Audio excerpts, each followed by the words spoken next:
Hey guys, Joe here from JCS-Charting. 3 weeks ago we talked about the bullish seasonality of July. It didn't really take place at the DAX. We topped out in the week on the 9th of July. Since then we are moving in a bullish flag channel. The US markets, the S&P and the Nasdaq both printed new all-time highs. Concerning still the seasonality, which is here in the red, the presidential cycle still suggests the last week of July remains bullish, so I assume we still can see that push even at the DAX. In my opinion, it's setting up for another major leg higher. Let's jump into it.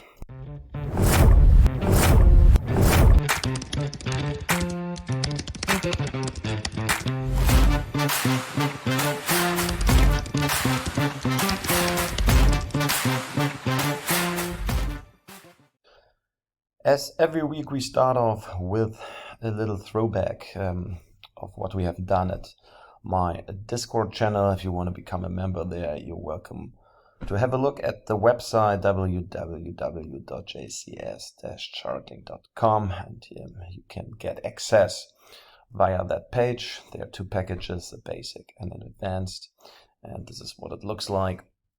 This is advanced outlook here. This is our H1 thread of the DAX, and this was the 23rd, so this was Wednesday. We are still having a magnet at 24,587. Just zooming that in, this was our prediction, inverted shoulder pattern. We had that green sequence here, which was about to fire that Wednesday evening. Yeah, this is what happened. We finished that green sequence here, and then on the next page I came up with that outlook. I was actually going for much higher push into the end of the week. That didn't happen at all. DAX sold all the way up here to retest the 24,500 area, but we stayed above that red sequence. That magnet here, that is that blue line here at 24,587 remains active. Here's that large sell-off. I wasn't online on Thursday, and I must say I didn't expect that at all, that they sell all the way off again. However, that 24,021, it became now 24,050, became 24,021, was holding. The bullish momentum keeps being up. I came up with it with that blue sequence here and a magnet level at 24,292. And that is a live chart, hourly chart of the JFD indication here, that inverted shoulder pattern. It doesn't really look as nice anymore, but as long as that head here doesn't get broken at 23,909, that was also the weekly low, these targets here remain valid, and 24,587 is still our magnet. And once we get there and get an hourly close, by now I must say it's better to get an H4 close above. That blue sequence is allowed to trigger to run all the way up here. That smaller sequence we talked about, 24,292, that magnet level got hit. We triggered above that level, so these levels are very likely on Monday or even higher. I assume a push at the beginning of the week and a moderate decline into Tuesday. And here's another reason why I remain bullish. Our 4-hour time frame here, JFD indication, we have another W-shaped bottom here trapped in that bullish flag channel, and you see here that green sequence on the right, it triggered above 24,315. It remains valid. These are our min targets. And even 25,114 is still a possibility. We had another W-shaped bottom right here at the end of, or in the middle of June. So this is basically a larger duplication of that. Still very high gamma exposure at 25,500. So keep that in mind. I would take these positioning from these large dealers very seriously. And last but not least, for the DAX, the weekly here, cash indication, we have a very large Popgun. The top was a weekly high and the low was a weekly low. So these are our two triggers, 24,515. And if DAX pops to the upside, there's a possibility to make 100% duplication into the 25K area. The low 23,921 is a trigger for the downside. We continue with the gold. This might be important also for August.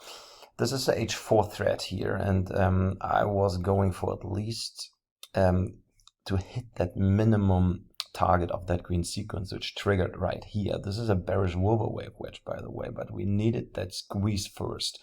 And I came up with that very important magnet level, that was that blue line. We come back to that later on. I wanted to have that as a minimum. And then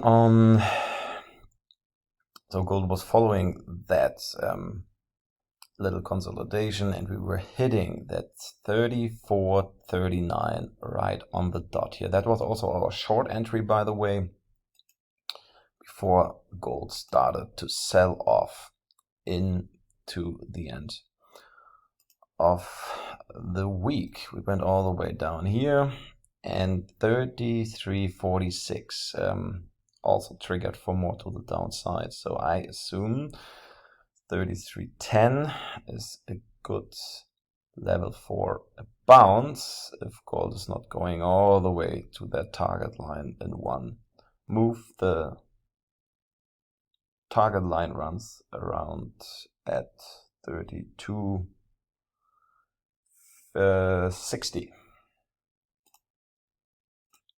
Yeah, here's a live chart for our time frame JFD indication. We closed already below that trend line here of that wedge, and once we get into that min target zone, it fits that low here very nicely. So we might see a bounce, and then we might end up in a shoulder pattern. If you get a bounce here, probably to retest that trend line, and then we continue diving to hit that target line. I assume that cycle here and that time period to be bearish, and the next one as well. And here you see the daily out of gold. I came up with that symmetrical triangle somewhere here, so it worked out very nicely that we were triggering here that triangle with the third touch of that upper TL. The rejection at 34.39 is usually not a good sign if it's such a clean rejection at such important level.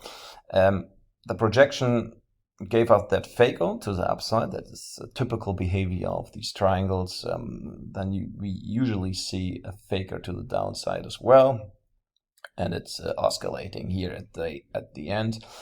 If gold is going for a 50-week cycle correction, that is that pass here into the ADT, and I assume then it will be very late in August, 25, 26 of August. That would be a duplication of that leg here we saw in April, May.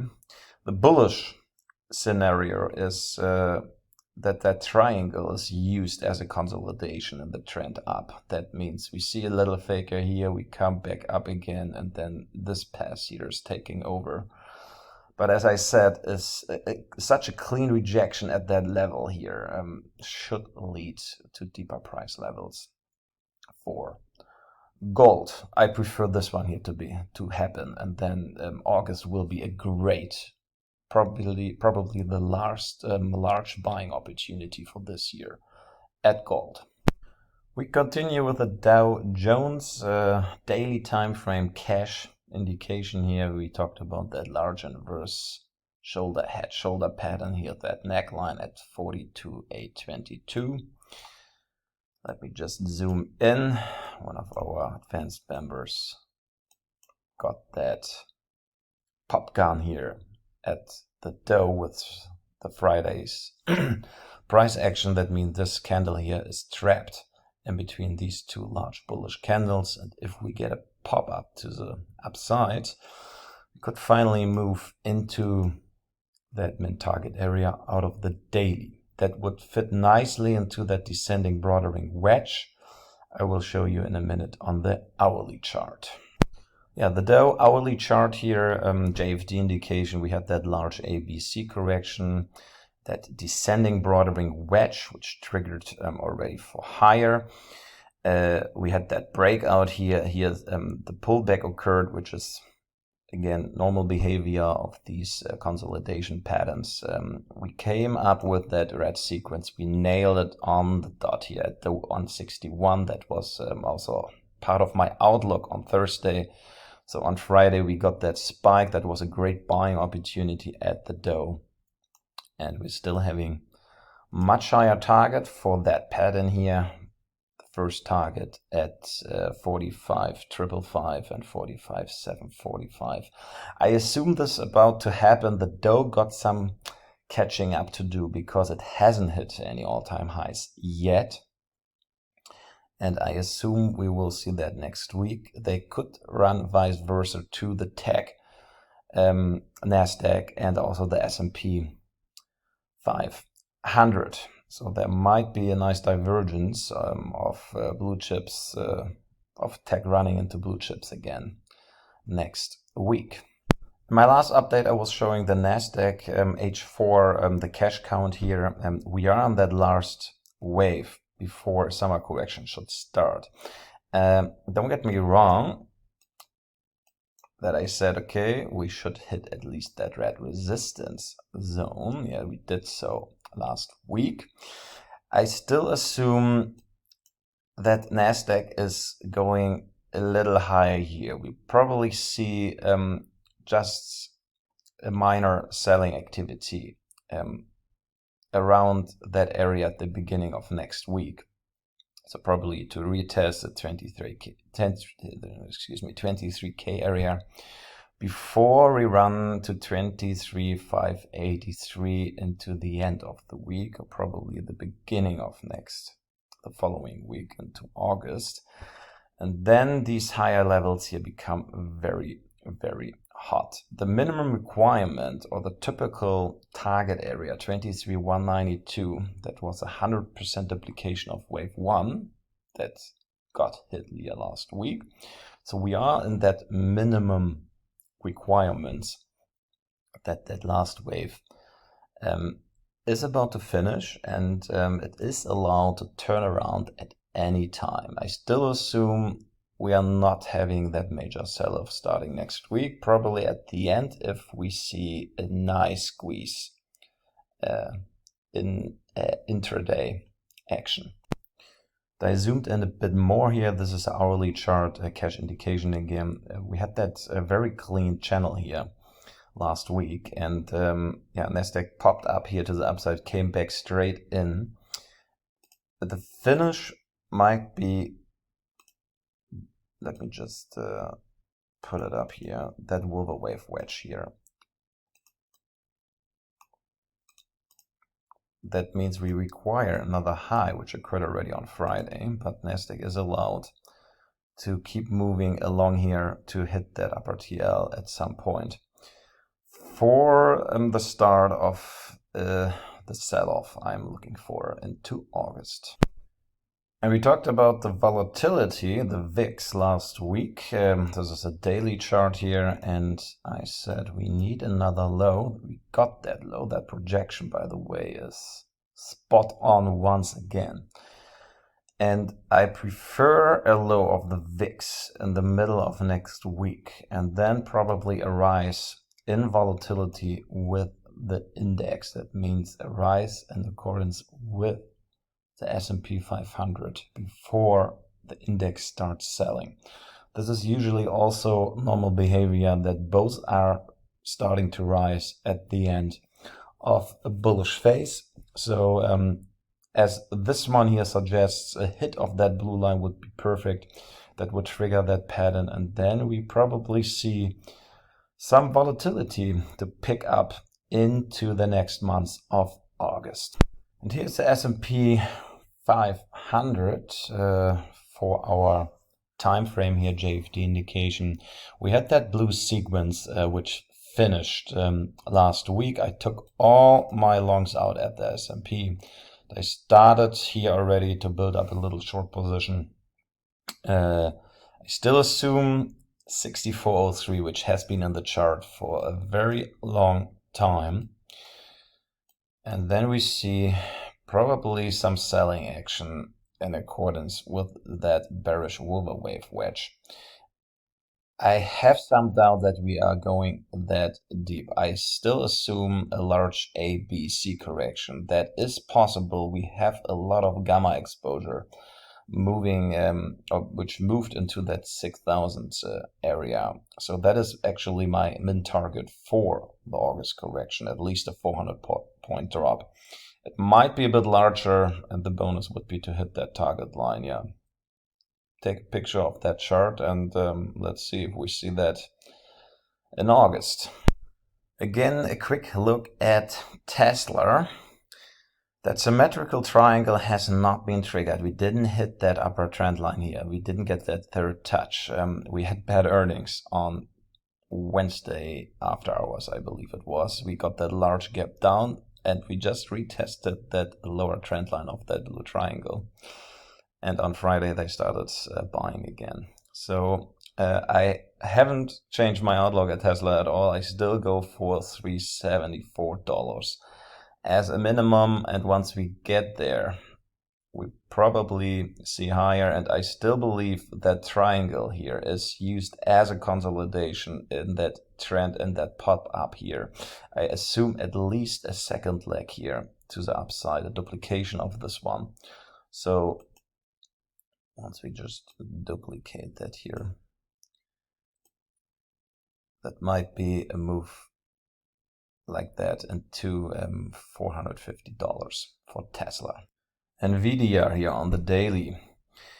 I kept saying that to my members, and I also kept saying that on Twitter. I was even posting it there. As long as NVIDIA has not hit that blue target zone, the market, the overall market is not going to correct. So once we are getting into that blue target zone, you are allowed to short any asset, in my point of view.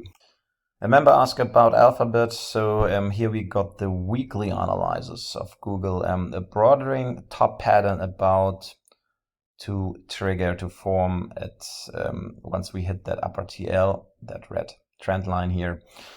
That green sequence worked out quite nice. It triggered right here. We got very good earnings last week. We hit these min targets here already of the $200 zone already.